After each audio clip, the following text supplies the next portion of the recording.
kick in. Okay. And then I'll do a little intro and then we're off, mate, if that's okay. Yeah. Nice. Okay, so Lions Lounge Lockdown, episode 62. Anton, I've been practicing this one. Anton Otulakowski. How are you, mate? Yeah, I'm good. Thanks, Dan. Yeah, fine. What was the head, Bob? You're not too sure on the pronunciation. A good effort for the surname. Yeah. Is that right? Was it right? Kind of. We'll leave it at that, mate. We'll leave it at that. Episode 62, as I said, just off air to you, that we have been, you was just before my time as a Millwall fan. I started going in 85, so I won't remember it, unfortunately. Sorry. So you can guide me through. I've got plenty of notes, but the amount of fans, you've got to get Anton on. You've got to get Anton on. Very, very fondly remembered, mate. Very fondly remembered at Millwall. Yeah, it's incredible. When I go down the ground, I am still recognised, unbelievably so, considering I haven't been down there for years. I've been out of football for so many years. But I don't know, Millwall, so special to me. I felt really proud and privileged, being part of the setup at Millwall and being an ex-player as well. They're just kind of, I don't know, something about the club when I was there and the supporters. It was just that sense of belonging. You wanted to be there. You wanted to put in a good performance. You wanted to play well for the fans. It was like that. Yeah. Brilliant. You got on board, mate. Fantastic. You played 114 games and scored 14 goals, 83 to 86. Before we move on to, you're nodding. I hope that's right. Well, I've done extensive research. It is roughly about that, yeah. Yeah, I think you joined in March 83 from Southend in a double deal with Dave Cusack for 60 grand. George Graham brought you to the club. I researched this. Southend were in the same division at the time. So how did this come about, you coming to Millwall? George kind of arranged to meet both myself and Dave separately, of course. And Dave Cusack settled on a deal and I didn't, kind of thing. So I think the chairman at the time got involved, Mr. Thorne, and I met him separately and we kind of agreed and then I joined the club. Nice. What was it? Was it a money situation or something like that? I can't remember, possibly. It's very shrewd of George to meet you separately as well. Yeah. He did come down to, I'm sure he came down to Southend. Yeah, he did. He came down to Southend to meet us both. Yeah. Just on that note, when I researched this, obviously, I found you double deal with Dave Cusack. And, shout out to Dave. Really sad to see he's got dementia, hasn't he? Someone told me some time back that he kind of had the early signs of dementia. Yeah. Apparently, it's got quite bad now. But he remembers his games and the playing days, but it's the more recent stuff. So yeah, still got the Millwall memories. That'd be fantastic for him. But yeah. Okay, so move on. Actually, I wanted to ask you one thing. Your surname, and this ties in with a few questions I want to ask you. It's of Polish descent, is that right? Yeah. My father fought with the Polish army, who we were, England were kind of allies of the Polish army. Yeah, and so he kind of went throughout Europe with the army and the English and the Poles. He landed here and then he had a choice to go into agriculture or the textile industry, chose the textile industry. The move was imminent to America. He got a sponsorship from family over in America to go over to America. And just 3 weeks before he was due to go, he met my mother, decided not to go. And so, 40 odd years later, 4 children later, we ended up staying here and he created a family. So brilliant, mate. It's great to hear. And the reason I touched on that as well is I'm sure Steve Lovell said this. I don't know whether it is in jest, but we'll get on to it say more later, but he said he owes a lot of assists to you for penalties that you won for him. And he said he thought you come from a gymnastic background. Was that right? Yeah, I was an international schoolboy international gymnast, yeah. Did you incorporate that into your game at the Den? Well, I think just football in general, I was kind of flexible, agile, I suppose. Yeah. I could leap and quite high. Thanks for my diminutive stature. So yeah, and I suppose to a certain extent, if you're very supple and gymnastic-like, you can avoid some serious injuries as well, because you know how to ride the tackle and roll out of the tackle. That type of thing. Course. You was a flying. Is that right? You was a winger, flying winger. Yeah, I was like not saying flying, but I was more of a midfield kind of left side midfield type player. Right. Okay. Yeah. And So we played a strict 4-4-2 back in the day with George, very effectively as well. And I think because he was coached by Terry Venables at Palace, he brought that kind of very regimented, repeat kind of training to Millwall, and instilled in the players, what you had to do, when you had to do it, and all of that. And we gelled just perfectly. Yeah. So it's funny because I was going to ask you about that, because he is obviously notoriously, as a player, for some of the younger viewers maybe watching, George Graham was a very attacking player, but he's notoriously known for being a very defence-minded and well-drilled manager. Yeah, he. I think you probably heard some of the Arsenal, the famous Arsenal back four, Adams and Winterburn. Isn't it? Yeah. Anyway, one of the players. I can't remember the players then, but just went through the practice of the shape of the back four and the discipline of the back four, and that's what he did with us. And he started the training always with the back four. And then we'd move to midfield, we'd move to forwards, then we'd all work together. And but it was very disciplined, which I loved, because as much as it was disciplined, it also gave me the freedom to go forward. Whereas where I'd been previously at Southend, I was told to be more of a defensive-minded player. But when I did what I did at Southend at Millwall, George said, "Look, Anton, I don't want that. I want you to go forward. Leave your player for Stridey, who's playing left back, David Stride. You leave it for him, and you go forward." So that made me into more of an attacking kind of player, and creative as well. Yeah. What was he like?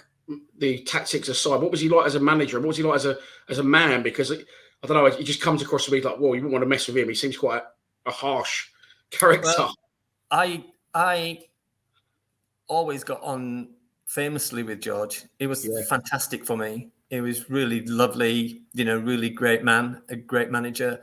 I couldn't wait to get to work in the morning, because I just listened to his every word, because it was like food to me. I was learning something, and it was an education, and it was amazing. So it was, I just couldn't wait to get to work. I loved going to work with George.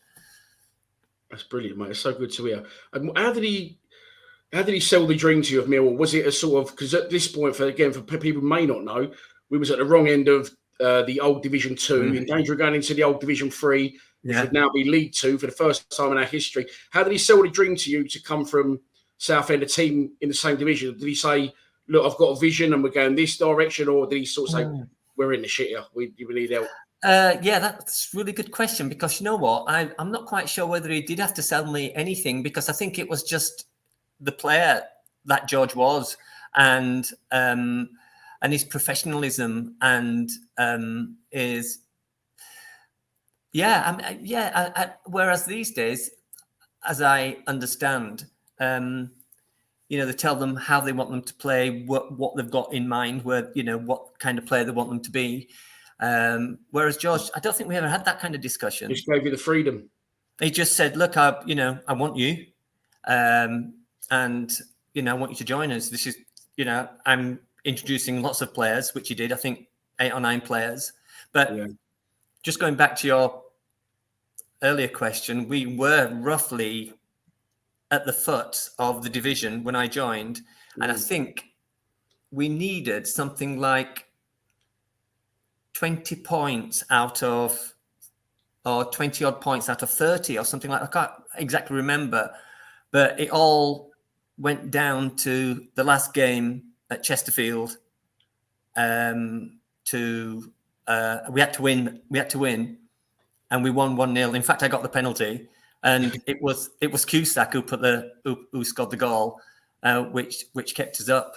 So yeah, really good. So yeah, I suppose George Graham was an imposing figure, wasn't he? Like, known obviously because of his football skills as a player. So you came in, and whether he sold the dream or said we need help to get out of it, we did get out of it. You played 14 times in that first season, scoring 2 goals. Remember your debut at the Den, and what was it like, the old Den, to play at? Yeah, I think it was just amazing. It was just amazing. I don't know if it was my debut at the Den, but I think we played Southend quite soon after I joined. I scored against them, and so my ex-manager Dave Smith, who was at Southend at the time, he didn't have particularly nice words to say about me. He just said, "I wish you could have done that at Southend." So there you go. But I can't, to be quite honest, I can't remember my debut at the Den. But your debut was a home loss, 2-1 to Sheffield United at the Den. Was it? If the Mill history site is right, we get on players a lot to say, I played against Mill at the Den, or I was a fullback and I could feel that intensity. What was it like to be on the right side of that with a Millwall crowd so close and behind you? Yeah, amazing. I know it's kind of, as a footballer, I should be concentrating on the game, but I can remember playing at the Old Den, and the stand behind one of the goals was absolutely full, and then inevitably there might have been a bit of trouble in the stand. It was all standing at that time, of course. And then you see these 2 police officers going up with high-vis jackets on, and then suddenly they just disappear in the crowd. And you think, oh my word, what's going on over there? And then also when we were at the Old Den, because of the Hillsborough, they put the caging up right the way around the supporting fence, right the way around the ground. And, we used to have supporters literally on the touchline. There's only like a little gap of a running track before the touchline. So they were very imposing, very vocal, but more to the opponents rather than just supportive of us. Yeah, you could feel them. You could feel them. It's good to have them on your side, mate, wasn't it? Eh? Exactly. Yeah. So it went to the wire. We needed a lot of results, and I think we won 4 out of 6 of the last 6 and drew the other 2. You scored, as I said, against Southend, and then in the next game you scored away at Orient, won 3-2. Yeah. There's a game I want to speak to you about in particular. And I don't know if you've seen it, but it's a clip from the 6 o'clock show. Michael Aspel and Danny Baker is at the ground, and they're doing like a little. I suppose you get like these prime documentaries with Arsenal and Man City. It's like a 80s version with Millwall. Do you remember that being filmed? No. So what was Danny that? Baker's outside the ground. I know Danny. Danny made himself known to me a few times. So he was talking to Michael Aspel. So it was Michael Aspel's show. It was called the 6 o'clock show. Yeah. And then Danny Baker was like doing OBs, doing outside broadcast. Sorry for those who don't know what an OB is. And obviously he was a Millwall fan. So he was talking about, we need to win this game to stay up and play Brentford at home. And it showed a few of the fans outside. Then it was it was actually in the change room. I'll send it to you after the show. Yeah. I'll put it in the link please, as well. Yeah. And they're all in the dressing room talking. And George Graham said, I've never gone into Division 4 before. I'm not about to start now. And then it shows some of the game. It's very, very pitch side. And what you said earlier about riding tackles, you're not happy at one point. There's a big get together, and you're at the front with about 6 Brentford players having a go at one of them. And the ref comes over. And then in another clip, a guy goes to actually chop you near the corner flag. You do ride the challenge, and we get a corner. And then I think for the resulting corner, very shortly after, ball comes in, Kevin Bremner scores, and we win the game. But it keeps cutting to Danny Baker on the touchline as well. It's like really revolutionary for the time that it was filmed. That they're doing stuff like that now. So you don't actually remember that being filmed. I don't. No, I don't. That's a shame. I used to be the one that maybe start a little bit of hanky panky in the, from a tackle, and then because I had some big lads around me, well, I just used to withdraw and leave them to it and stay away from the danger. Drop the bomb, and then get away. So you said Danny Baker made himself known to you a few times. Yeah, and I think I'd been mentioned a few times on his show, and then I think it was just before he finished on 5 Live. We made contact. My son James went to sit in the studio and watch him do a couple of interviews, which was really good of him to allow that. So yeah, I've lost contact with him now.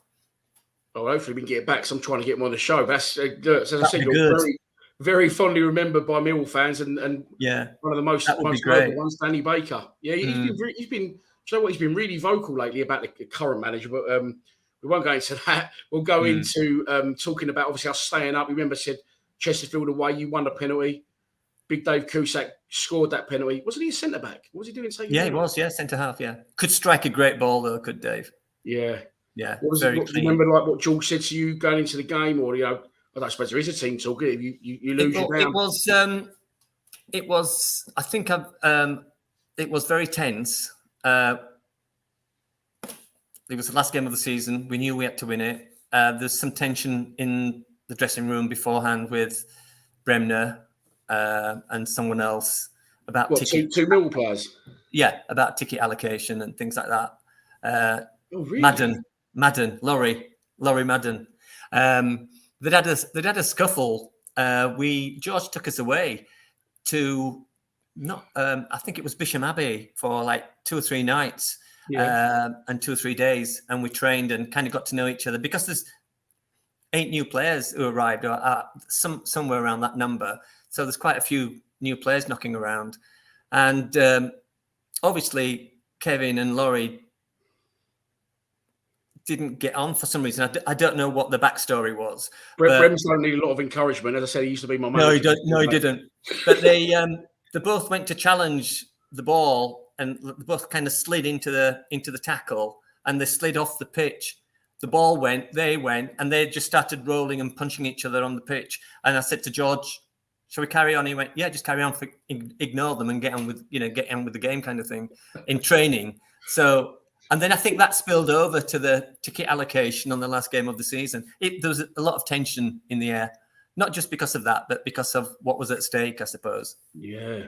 Oh, that's brilliant. So, you know what? We get a lot of ex-players on, and they've all been great interviews.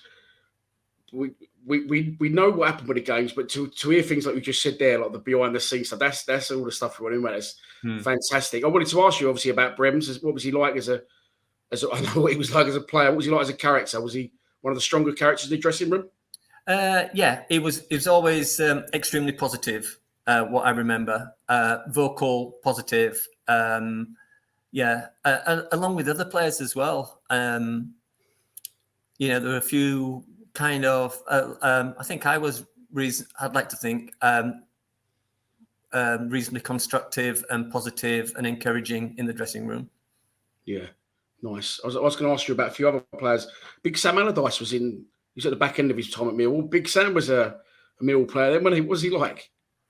I didn't get to know him because George bombed him out as soon as I got there. All right, moving swiftly on. Nicky Chatterton. Nicky's going to come on the show next week, I think. Yeah, Nicky. We got on really well. He's a lovely guy, really nice guy. I'd send him my best wishes, won't you? I haven't been in touch with him. I haven't been in touch with not many players. And I saw Stevie Lovell when he was managing Gillingham. He came up to play against Bradford, got me a couple of tickets. I went to see him then. But no, I don't generally keep in touch. Not for, not to be unsociable, but I just don't. Nice. That's what happens. Players move around, don't they? And then you sort of with a new team and doing what you're doing. But 3 players I wanted to ask you about at this point, and this seems crazy to me. At this point, they were kids, basically. And that's Keith Stevens, Alan McCleary, and Teddy Sheringham. Was you aware of them? They were sort of just coming into it then, wasn't they? Yeah. Definitely Rhino, Keith Stevens. Right full back, very aggressive. naive at times and overly aggressive at times, but a really, really nice guy off the pitch. Alan was just a gentleman, a young gentleman, but really good, very good with the ball at his feet, very calm, collected. So, yeah. And Teddy, George used to always have a go at Teddy because in front of goal, rather than hitting it and placing it, he'd try to chip the keeper or something like that. He'd like to do something flamboyant and unconventional, where George would say, just strike through the ball, strike it and hit it. But he had a lot of class, did Teddy. And obviously proven because he went on to do those great things. Yes, I mean, what Teddy went on to do personally, but also to etch himself in Millwall history, and then the amount of time and investment that Rhino and Macca put into the club, obviously becoming joint managers eventually. Rhino, one club man. Could you see that in them at that early stage, where they're that disciplined and that? No. Good. That's what we want to hear. We have had some good stories. Seriously, no. I didn't. I would never put Rhino as a manager. Never. No. But we change, don't we? We mature. We change as people as we get older, and so yeah. Brilliant. Okay, and then so we stay up that season, and then we move into the 83-84 season. You play 39 games, scoring 9 goals. What was George Graham at this point saying? Okay, we stayed up. Now we push on. Yeah, I think George was always thinking ahead, and he definitely had his sights set on bigger and better things for us. And we never stood still, and always achieving, always wanting to achieve more and be better and be better professionals. And I think, and that's the kind of thing that was instilled. And I think the ones that maybe fell by the wayside were the ones that, weren't kind of portraying that. He was a disciplinarian, but I think he was also fair as well. Yeah, he was firm but fair. Yeah, it sounds again, mate. Sorry, it sounds quite visionary again. Because back in the 80s, there was a big drinking culture. It wasn't baggy kits, but it sounds like George again was ahead of the game in that aspect. Yeah, we rarely did that. I think probably the unhealthy things we did after a game, something like stop for fish and chips. Oh, really? That was it. That was the limit. It's a funny season because we finished 9th that season. We scored 95 goals, 71 of which in the league. Okay, you got 9 goals. Nicky Chatterton got 8. Steve Lovell got 10. That was the start of his transition from right back to striker. Bremner got 16. And Dean Neal got 19. We scored a lot of goals. So why didn't we go up? Yeah, probably leaking them at the other end. Probably. Yeah, I don't. What did we concede? How many did we concede that season? I didn't look that far. I'm just like, whoa, we because I mean that's an exceptional season. Number of goals, isn't it? Yeah. But I think maybe don't forget we were kind of still transitioning. We'd stayed up season before. Did you say we did? And then the following season finished 9th. So that was kind of a transition to where we could go. And what we did have as part of the squad, we had goal scorers, and maybe that's why George was so kind of vigilant in working with the back four constantly. Just it's an unbelievable appointment. George Graham gets a lot of credit, and so does John Docherty. But the appointment from the chairman is an unbelievable appointment to appoint George Graham. I don't think he'd managed at that point. I think he was part of Palace kind of coaching setup, coaching team, something like that. Under Terry Venables. Yeah. So yeah. Who was the chairman? You said that you met me at the Millwall chairman. The only chairman I remember is Reg Burr. Yeah, Mr. Thorne, Mr. Alan Thorne. Alan Thorne. Yeah, he was a developer. So I think he was part of the London Dockland Development Team Corporation that we had. That was our shirt sponsor. LDDC. Yeah, that's right. Yeah. Yeah. Yeah, good times, mate. Good times. You scored a little purple patch at one point. You got 4 goals in 5 games at the sort of start of this year of the season. That's what you're doing. Do you remember any of your goals at the Den, fun ones or away, in fact? I don't. I do remember some of the goals. I scored a couple of corking goals, but I can't remember. I think one of them was against Gillingham. I felt I scored a good goal against Sheffield United. Yeah, I'd have to be reminded, I think, of them. That's fair enough, mate. I scored so many that season. You'll definitely remember the 84-85 season. Oh, yeah. 55 games, 6 goals, promotion, and Millwall Player of the Year. That's not bad, is it? In the podcast there, that's brilliant, isn't it? Player of the season, mate. You must have had a serious season. Well, I think the fans that voted. So, and yeah, I think they're about right. I think they got it right. Yeah, they were. But don't forget, as I said in my speech, having received the Player of the Year award, that I'm only 1/11th of the team. It's the players around me that made me the player I was at the time. So, yeah, so it's kind of credit to the lads around me. Steve Loverwade in with 27 goals that season. And this is what I'll go to. This is where he credits you with a lot of assists. He said a lot of them were penalties. If it was modern day football and someone scores 27 goals who was previously a right back and 10 the season before, they're getting a move. They're getting a move. Yeah. A multi-million-pound move as well. Oh, no. I said to Steve, what happened there? He said, well, went to Gillingham after Millwall. Like, how has he not got a move with that amount of goals? Was he that good as a striker? And wasn't he a Welsh international as well? Yeah. That's that on your CV. And he just, I don't know what happened after. He just went to Gillingham. He didn't, we don't know if he went back to right back. But how strange was that for you? He's a right back. I think the title of his interview with us was, I'll play up front, Gaffer. He just said he volunteered half in jest and ended up scoring 37 goals in 2 seasons. He just had this this knack of just when he hit the ball, it hit the target. Perfect. Yeah. So yeah, and yeah, it's amazing the transition from full back, isn't it, to striker, and sort of being so impactful in such a short space of time.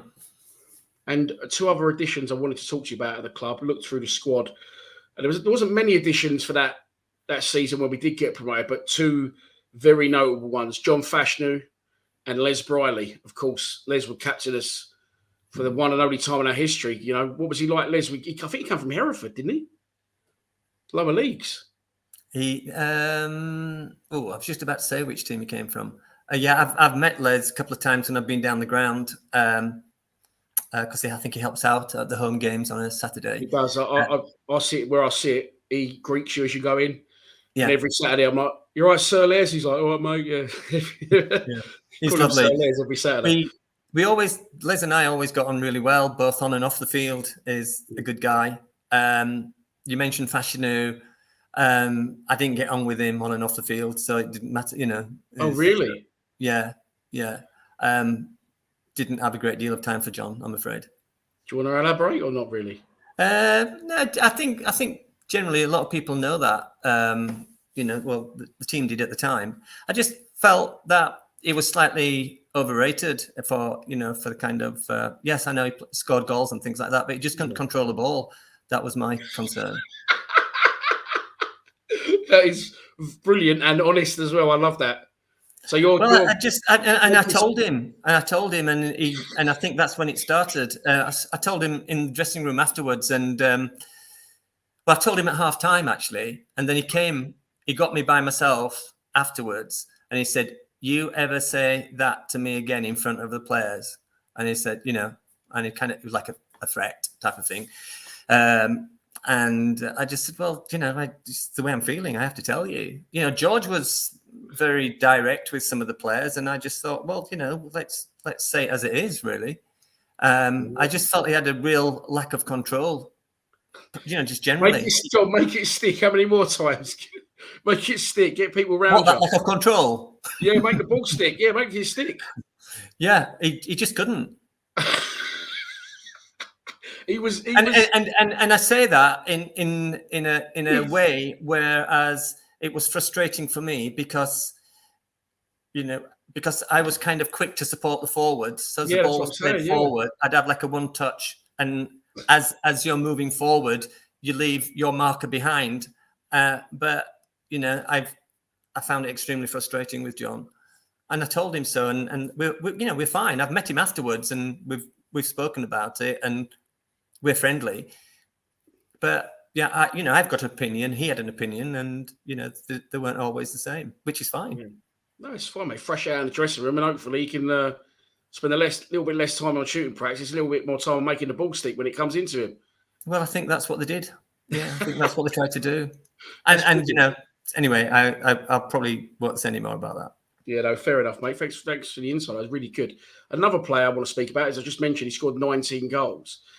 Now, I feel Dean Neal as a player, as again, I didn't see him play, but he scored a lot of goals for us, but he isn't really that spoken about, Dean Neal. No. I don't know why, but he isn't really, I would say he's not fondly remembered, but I don't hear many. I honestly hear loads of people. My dad is really miserable. He was over the moon you're coming on. He's got, that's brilliant, what a player. But with Dean, I'm not saying he wasn't liked, because he obviously scored a lot of goals for the club, but he isn't spoken about as much. What was he like as a player? And did his brother? Was John Neal his brother? Yeah.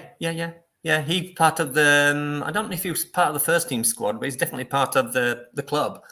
He was a player at the club. But Dean was also a gentleman, but I think he was almost too nice on the field. He had a great touch, opposite to the person we've just spoken about.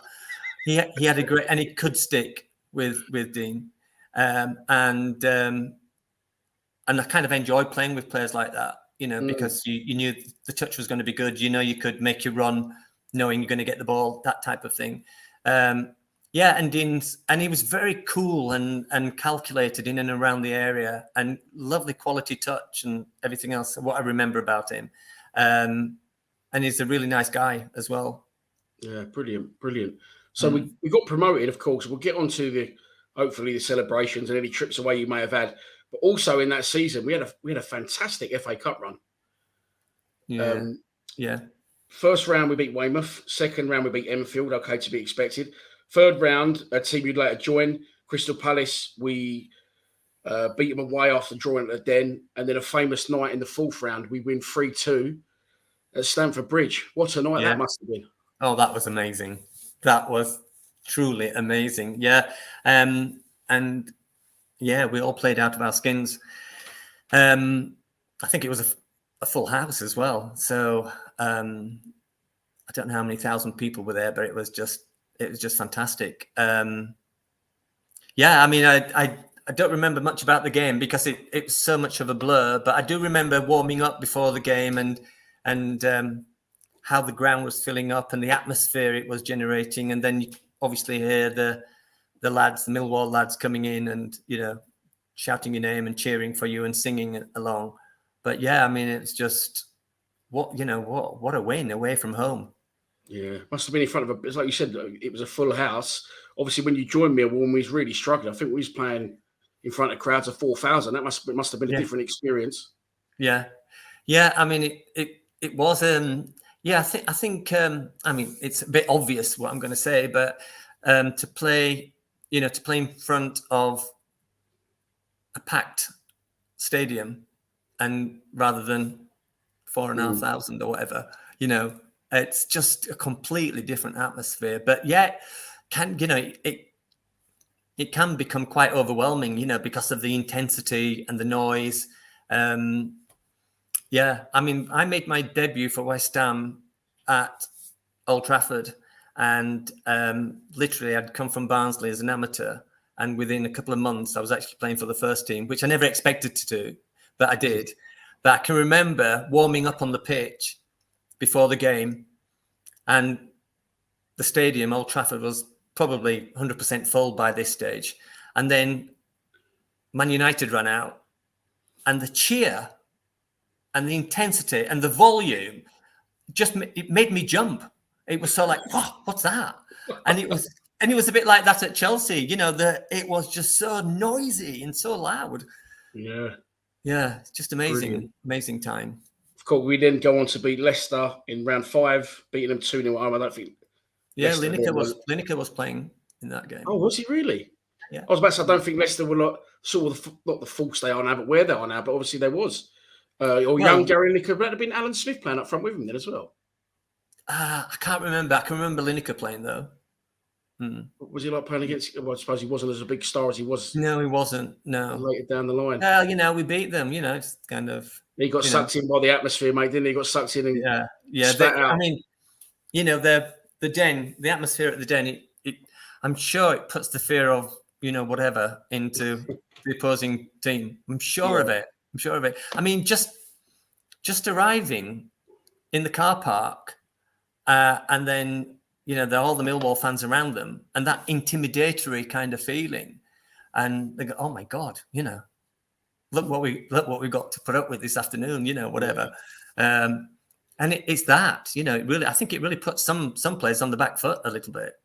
100%. Have you got any, particular incidents where you saw a player from the opposition or a referee or the away fans like completely sink under the occasion? So I've put you on the spot there a little bit, haven't I? No, I'm not. I don't think I did.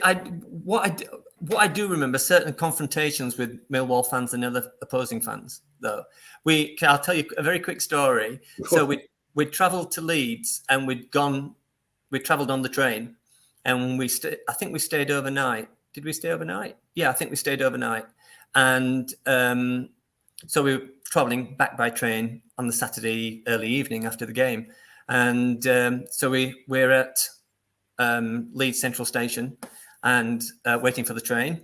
And so all the Millwall players have huddled together on the platform. And then all the Millwall fans start coming on the platform to join us. And then the Leeds fans are on the opposite platform. Then the Leeds fans run across the railway lines, to get to the Millwall fans, and it's all off, and then we kind of stood next to all of this. So I think, oh my God, what the hell? He was watching it all. Yeah, we were watching it. We were next to it. So it was, so, I know Leeds fans are notorious for their, for what they do. And, they'd met the match, I think, with the Millwall lads.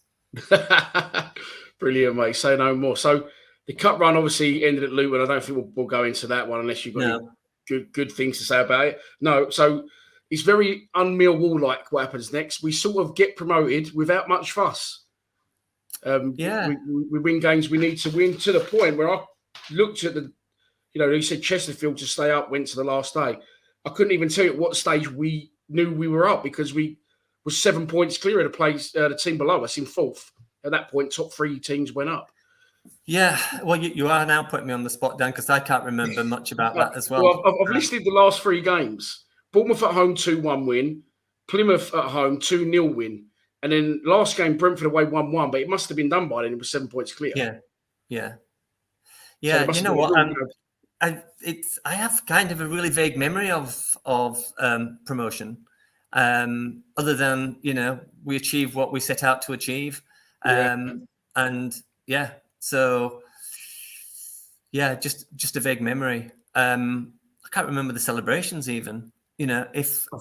Obviously we celebrated but then we all kind of dispersed, went home, end of celebrations, season. Nights out and end of season trip. None of that. None of that. It happens, mate. It happens. Don't worry. I suppose we're on a budget as well. We didn't go away, I don't think. Can't remember if we did. No, I don't think we did go away. But we'll just say it was that good. The whole thing was a blur. It was 3 weeks, 10 weeks of chaos. It was so good you can't even remember it. No, it was good. No, all I do remember the elation that's attached to promotion. And I think you're right. Is because I didn't live in London. I lived in Essex, and the few other lads who didn't live around, some lived towards Kent, places like that. So, we weren't kind of local. We were, we just dispersed and went our own way and said, right, you're due back whenever, 6-7 weeks off, whatever it was for pre-season. And off we went again. I think if you did go out, I think George might have had his spies out anyway and reined you all in, because... Yeah, probably. we got promoted and we went back into, okay, so where are we now? Nearly went down to League Two, League One. So now we're in the Championship now. Yeah, we're in the Championship. Yeah. Would then be Division Two. But you missed a big chunk at the start of the season. You didn't play until Christmas. Is that right? That was just another injury. I think that was an injury. You played 28 games that season, didn't score, but you didn't start playing until Christmas time. So you missed a big chunk of it. What was the injury? Was it a reoccurring one? Because I know one did eventually end the career. It was a knee injury, and I think I had what they call a lateral tendon release. So the tendons that go down from the thigh go down across the patella down and connect there. But there was so much pressure on it, they relieved some of them and diverted them down the side of my knee. So I was kind of recovering from that early part of that season. Right, okay. You come back in, say, about Christmas time. How did you find, coming back from an injury, how did you find the step up? You played well before, of course, previously, in other clubs. Yeah. No, I didn't. I think it helps with my fitness level. With my fitness levels, I was always a really extremely fit, if not one of the fittest at the club, whichever club I've been at. In terms of fitness level, it's fine. But no, I'd also played at a higher level earlier in my career as well. Yeah. So I didn't feel out of place. I didn't feel like it was such a big step up. I think I kind of accommodated the step up quite well. Nice. And then we'd say when you joined the club and we're in this relegation dogfight, potentially going into Division 4, could you see into the future? And someone said where you'd be now, you as a team, not yourself personally, as you said, you'd already played higher, but could you think, someone said to you, right, in 18 months' time, you lot are going to be sort of mid to top end of the Championship? Would you have gone, well, I can't really see that? That's a really good question. I suppose, I don't know. Back then, but football, as we know, it's you can't really predict, can you? But what you can kind of remind yourself of is that the man in charge, and I think it was him. He was pivotal within the club. The selection of players, how cute he was in terms of player selection. And he saw something in players that maybe others didn't see, and he followed his dream basically, and I think that's probably what it was.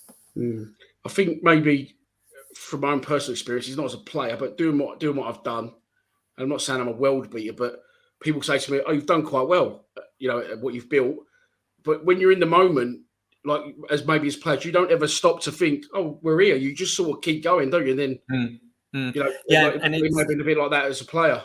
And I've often been reminded through my life after football as well. Like, why don't you pat yourself on your back for doing that? But I think it's what football taught me. You just you kind of say, "Hey, that was good," and then you move on. On to the next one, yeah. You move on to the next game, the next season, whatever it is, and that was good. But we're moving on. Brilliant. And talking about George Graham, I say this is before my time. I've researched it. I believe at this point, around March, George Graham leaves the club. So you had George for the majority of your Millwall time, but then he is obviously headhunted by Arsenal and goes on to do amazing things with them over many years. Obviously, he was a brilliant manager, so he must have been sort of, was there talk of George did you think as players he might go, could be clubs? As a lot of times you look at players and think, will this player go? As players that have played under him and believed in his dream and you've gone on the journey with him, did you think he may go if someone come in? And was you expecting it to be someone as big as Arsenal? I never expected the move. Never. No. I just thought, he's my manager and that's how it's going to stay. And then it was such a shock, a surprise in terms of his moving and a shock that I was losing a great manager. But when you looked at what he'd done at Millwall, it wasn't such a massive surprise that he was going to the Arsenal. How did you find In that? fact, I think his book that he wrote. Yeah, I got a mention that he was going to take me to the Arsenal. Really? Yeah. It's in his book. It's not made up story, and I've done something like that. and I was like, really, that'd be a brilliant move. And he said I would have taken Anton, but he was 2 years too old or something like that. Really? So. How old was you at this point? I think I was about 28. Yeah. Oh. So he wanted obviously he wanted someone younger. But yeah, so, oh my God, imagine. But yeah, and then I think soon after that, Stevie Coppell got in touch, or Palace got in touch, and I don't think I played a game under Doherty at all. Right. Okay. So could we just wind it back a bit, and then we'll get on to that. So I just want to know so much about George Graham. I must be driving you mad. But did he come in? Do you remember that? I mean, I know it's a long time ago. Was there a conversation where he must have come in and said bye to the players? And do you remember that day and how it went, or not really? I can't ever remember that, to be quite honest, Dan. I can't ever remember him coming into the players and saying, "Really? What? Just gone?" Yeah, I think what I can remember. I mean, I'm there to be proven wrong. I mean, some of the other players, Nicky Chatterton might know better than me the next time, the next interview. But I can't specifically remember him coming in and saying, "This is what's happened. I'm going to Arsenal." I just think. Did you see it in the press, or when you got into training? It's gone. I think there's rumour, and then I think he didn't turn up to one game and we said, "Oh, the kind of rumour went around that George might be leaving." Yeah. And I think he just put Theo in charge that day. Yeah. And and then he just disappeared, and the manager that had taught me so much, my educator, had left. So it must be. I know your life goes on, and you must have been a bit of a kick in the bollocks. And you see it a lot in football. Someone comes in and they just don't fancy you, despite what you've done at the club or wherever. It's like, well, Doherty, because I think the contract was up as well. He wanted to sign me, but I just didn't. I just felt maybe a change would be better. Yeah. So the doc came in, but you didn't play under him, but he wanted to sign you. So did he offer you a contract? You said no, and then he didn't play you or something. That's how it went. Okay, fair enough. Was he like? I suppose you didn't get along with him, the doc, did you? But was he not? No, I didn't play under him at all. I didn't play a game. Oh, really? Is that punishment, you think, for not signing the contract? No, I don't think it was. Well, yeah, it probably was punishment, but I think it was when George left. In my mind now is that I left quite soon afterwards. Yeah, I forget you did. Wasn't long. That's what I thought. So that's why I asked. I wasn't sure if you overlapped the doc or not, but you did, but not for long. I think was there a pre-season? Was it towards the end when George? Was it towards the end of the season when George left in March 1986? Went to Arsenal. So there'd only been April, May left of the season, wouldn't there? There'd only been 2 months left. And then, as you said, you was out of contract at that point, was you? Yeah. Yeah, I think so. Yeah. Yeah. And I think Palace had shown an interest. So, £19,000 you left and joined Crystal Palace. I think he's called them something else then. No, I'm joking. The enemy, or one of. This is the thing as well. I'll be honest with you. People said, "Oh, Anton, brilliant." And my dad said to me, I said, "I've got Nicky Chatterton and Anton." And he went, "Oh, Anton, brilliant. What a player." I said, and I looked at Nicky Chatterton's stats. And I said, he scored a few goals for me when he went, could never shake the tag of Crystal Palace. Nicky Chatterton, he said, "I don't know what it was." So I don't know what you did. You did well, but you done something. But you previously played for the arch enemy, and then obviously going on to Palace, still to this day, mate, very fondly remembered. Yeah, and I'm absolutely grateful for that. But the story I was telling you beforehand, when these guys called my name going up the stand last season, I think it was, and they came running up to me, and they said, "Oh, we used to watch you," and that kind of thing. And then right at the end of the conversation, before I went to sit down, he said, we didn't forgive you for going to Palace, So I think they have now, didn't mate. honestly. I mean, it's so naive of me when I think back, but I didn't realise it was. There was such tension between the clubs, and there Well, was. look, I don't think it's as ferocious as where you was before Southend. No one would say their names, but we forgive you. The fans obviously didn't care about that, so you give your all for the club, mate. And I say you're very fondly remembered. But you joined Palace for £19,000, right? And I don't know what this is. You may not know either. It was funded by the Palace Lifeline Appeal. What is that? I don't know. You just knew it was right, but you didn't know what it was. No.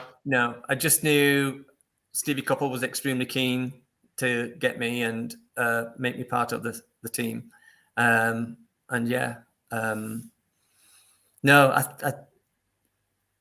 I'm trying to think of the chairman at the time, but he initiated that scheme that you just mentioned. He initiated that.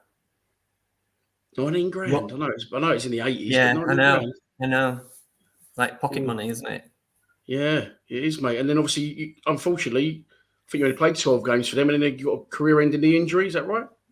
Yeah, ankle. Oh, ankle. Yeah, so I had surgery. They removed 19 pieces of loose bone from my ankle. Jesus. One of them is quite a big piece at the very front of my ankle. And then it didn't function as an ankle for a sporting person. It didn't function as it should. And then I had to retire. The ankle was always troublesome. I had, years later, surgery, and they put in an ankle joint, a new ankle joint. And then they found 5 years after that the material they'd used within the joint was starting to eat away at my bone. So they had to remove that. And I've now got a fixed ankle joint, which doesn't cause me any trouble whatsoever. But the sporting injuries I did pick up, they're now kind of, I can feel them in my body and that type of thing. Back then, mate, it wasn't like it is today, is it? Big squads, you play one game, you rest. It's like 11 players, get on with it, play 50 games a season. It wasn't just that. There was, you're injured. What is it? Oh, the ankle. Or let's give you an injection and get you out there. So was it a combination of? It wasn't like like a leg break or a really bad ankle snap. It was just a culmination and a collective of the injuries that would happen over the years. Yeah. Did you know it was coming when it happened, or? No. It's just like, I suppose it's the tumbles, the kicks, the tackles that you get over so many years. And then I was playing for Palace, and I was defending on the left-hand side, so I was running kind of backwards towards our goal, and then for some unknown reason, my ankle just gave way, and it was like being shot by a sniper. It was like straight down, and I couldn't put much weight on it, and then they brought me off, and then we did some rehab, and I said it's not getting any better, and as I said, I went to Kingston upon Thames for some surgery, and that was it. It was, and my career was ended. Such a shame. And at this point, you must have been sort of 29, 30? I was just 30. So what did you do? What did you do next? What was post-football? I went into working at a private school in the Southend-on-Sea area, and at the same time, I'd already started some soccer schools in the area, and so kind of in school holidays, I ran the soccer schools, and then in term time, I was at the school, and then came away from the school because the soccer schools, activity camps, tennis camps. All sorts of different camps. 3,000 kids used to attend over a period of a year, and 100 staff working for me. Really? It's a big operation. So between me and my wife, we just built that up in the Southend-on-Sea area, Colchester area. We had 2 sites, and then kind of my dad fell ill, and we kind of folded everything over a period of about 12 months, came north and kind of helped my mum to manage my dad. And and I moved into buying and selling property and land and things like that, and built up a portfolio, that type of thing. That's I went into that. Nice, brilliant, mate. So architecture and property has always been a high interest to me, and design and style and things like that. I don't mean the way I dress. I mean style loving as a house. You know, I don't often. I do these interviews, and sometimes I don't ask people what they do after football. But I'm not just saying this. I found you like nothing like I thought, and really fascinating. So I'm just like, when I asked you to come on, you said you was boring. You said you wouldn't want to hear from me. Well, I probably think I am. No, you're really I live not. here by myself, and I'm in the middle of nowhere, and and so sounds like my dream. That I hate people these days. I'm getting older, honestly. I do. I have done a lot of charity work though since I've left the game. So I've worked 21 years. Well, I worked about 3.5, 4 years for Samaritans, and then I've worked 21 years after that for an organisation called Cruise Bereavement. We talk to people who've lost someone, and then we just started a new project, Have Cruise, and I go into prison every week and speak to the prisoners about the deaths that they've suffered, not only just whilst they're in prison, but before they came to prison. And so that's a new project that Cruise are doing. So that's kind of a pilot funded by the Ministry of Justice.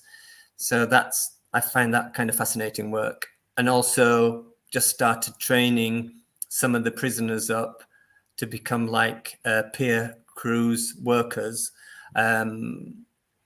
So they will see the prisoners, and if things get a little bit too difficult for them, myself and my colleague will step in and take over, kind of thing. So so it's fascinating work. Yeah, you're even more fascinating. You just enlighten me even more.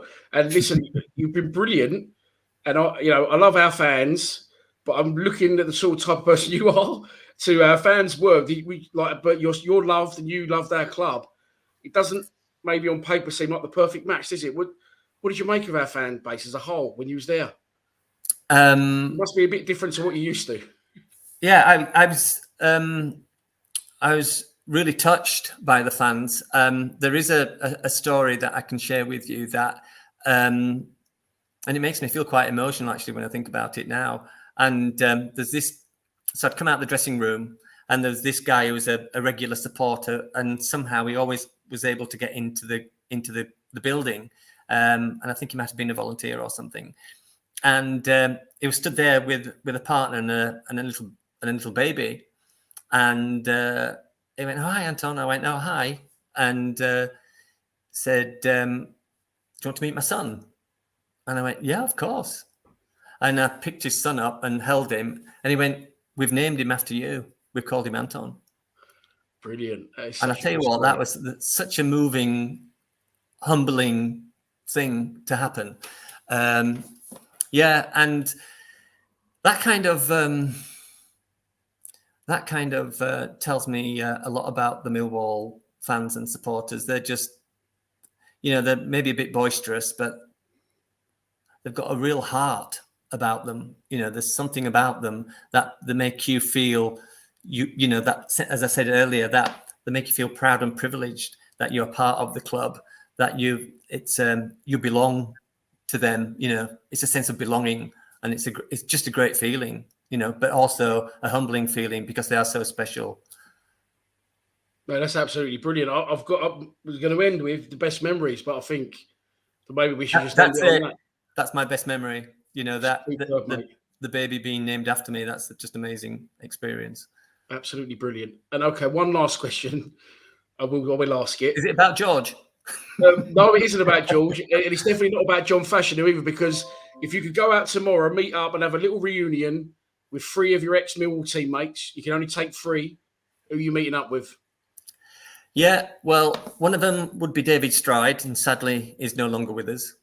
Was he a fullback? Did he play for Chelsea as well? Yeah, he did, yeah. Looks him up Lovely. Well your show.